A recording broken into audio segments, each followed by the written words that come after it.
നമസ്കാരം. ദേശീയ വാർത്തയിലേക്ക് സ്വാഗതം. ബാലരാമപുരത്ത് ദുരൂഹ സാഹചര്യത്തിൽ 2 വയസ്സുകാരി ദേവനന്ദു മരിച്ച നിലയിൽ കണ്ടെത്തിയ സംഭവം കൊലപാതകമെന്ന് പോലീസ് സ്ഥിരീകരിച്ചു. കുഞ്ഞിനെ കൊന്നത് അമ്മാവൻ ഹരികുമാറാണെന്നും ഇയാൾ കുറ്റം സമ്മതിക്കുകയും ചെയ്തുവെന്നാണ് പോലീസ് ഇപ്പോൾ പറയുന്നത്. 2 വയസ്സുകാരി ദേവനന്ദുവിനെ കിണറ്റിലെറിഞ്ഞാണ് പ്രതി കൊലപ്പെടുത്തിയത്. ഹരികുമാർ കുറ്റമേറ്റ് പറഞ്ഞതായും പോലീസ് സ്ഥിരീകരിക്കുന്നു. മണിക്കൂറുകൾ നീണ്ടുനിന്ന ദുരൂഹതയ്ക്കൊടുവിലാണ് ദേവനന്ദുവിൻ്റെ ജീവനെടുത്തത് അമ്മാവനാണെന്ന് സ്ഥിരീകരണം വരുന്നത്. എന്നാൽ കൃത്യത്തിൽ മറ്റാർക്കും പങ്കുണ്ടോ എന്ന് പോലീസ് വിശദമായി അന്വേഷിക്കുകയാണിപ്പോൾ. പരസ്പര വിരുദ്ധമായ മൊഴികളാണ് രാവിലെ മുതൽ കുടുംബാംഗങ്ങൾ പോലീസിന് നൽകിക്കൊണ്ടിരിക്കുന്നത്.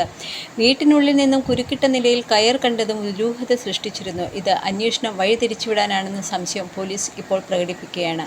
ശ്രീതു ശ്രീജിത്ത് ദമ്പതികളുടെ മകളാണ് ദേവേന്ദു. രാവിലെ കുഞ്ഞിനെ കാണാനില്ലെന്ന് ചൂണ്ടിക്കാട്ടി മാതാപിതാക്കൾ ബാലരാമപുരം പോലീസിൽ പരാതി നൽകിയിരുന്നു. പിന്നീട് പോലീസും ഫയർഫോഴ്സും നടത്തിയ തിരച്ചിലിലാണ് കുഞ്ഞിനെ വീട്ടിലെ കിണറ്റിനുള്ളിൽ മരിച്ച നിലയിൽ കണ്ടെത്തിയത്. കുഞ്ഞിനെ കാണാതായതിൽ അമ്മാവിന് സംശയമുണ്ടെന്ന് കുട്ടിയുടെ പിതാവ് പോലീസിനോട് സംഭവ സമയത്ത് തന്നെ വെളിപ്പെടുത്തിയിരുന്നു. തുടർന്ന് ഇയാളെ പോലീസ് കസ്റ്റഡിയിലെടുത്ത് ചോദ്യം ചെയ്യുകയായിരുന്നു. അന്വേഷണത്തിൻ്റെ തുടക്കം മുതൽ തന്നെ ഹരികുമാറിൽ പോലീസിന് സംശയം ജനിപ്പിച്ചിരുന്നു. ഇയാൾ പോലീസിനോട് സഹകരിക്കുന്നില്ലെന്നും നിങ്ങൾ അന്വേഷിച്ച് കണ്ടെത്തുമെന്നുമാണ് പോലീസിനോട് ഇയാൾ പറഞ്ഞത്. ഹരികുമാർ മാനസിക അസ്വസ്ഥതകളുള്ള വ്യക്തിയാണെന്ന് പോലീസ് സംശയിക്കുന്നു. കൊലയ്ക്ക് കുഞ്ഞിൻ്റെ അമ്മ ശ്രീതുവിൻ്റെ സഹായമുണ്ടോ എന്നും പോലീസ് പരിശോധിച്ച് വരികയാണ്. കുട്ടിയുടെ അച്ഛൻ, അമ്മ, മുത്തശ്ശി, അമ്മാവൻ എന്നിവരെ ചോദ്യം ചെയ്തതെന്നാണ് ഈ നിർണായകമായ വെളിപ്പെടുത്തലുകൾ പോലീസിന് ലഭിച്ചത്. ഇവരുടെ മൊഴികളിൽ വൈരുദ്ധ്യമുണ്ടെന്നും കുഞ്ഞിൻ്റെ മുത്തശ്ശിയുടെ മൊഴിയാണ് സംശയം ഹരികുമാറിലേക്ക് എത്താൻ കാരണമെന്നും പോലീസ് പറഞ്ഞു. സൂചന അടക്കമുള്ള നടപടികളിലേക്ക് പോലീസ് കടന്നേക്കും.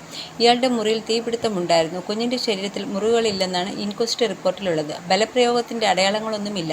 പോസ്റ്റ്മോർട്ടം റിപ്പോർട്ടിന് ശേഷം മാത്രമേ മരണകാരണം വ്യക്തമാക്കുകയുള്ളൂ. കുടുംബത്തിന് ലക്ഷങ്ങളുടെ കടബാധ്യതയുണ്ട്. എന്നാൽ കൂട്ട ആത്മഹത്യയ്ക്ക് ശ്രമിച്ചിട്ടില്ലെന്ന് പോലീസ് വ്യക്തമാക്കി. കോട്ടുകൽക്കോണം സ്വദേശികളായ ശ്രീതുവിൻ്റെയും ശ്രീജിത്തിൻ്റെയും മകൾ ദേവനന്ദുവാണ് മരിച്ചത്. ഇന്നലെ രാത്രി വീട്ടിൽ മാതാപിതാക്കൾക്കൊപ്പം ഉറങ്ങാൻ കിടന്ന കുട്ടിയാണ് ഇന്ന് രാവിലെ മുതൽ കാണാനില്ല എന്ന് മനസ്സിലാക്കുന്നത്. കുടുംബത്തിൻ്റെ നേതൃത്വത്തിൽ അന്വേഷണം ആരംഭിച്ചെങ്കിലും പിന്നീട് മൃതദേഹം കിണറ്റിൽ നിന്ന് കണ്ടെത്തുകയായിരുന്നു.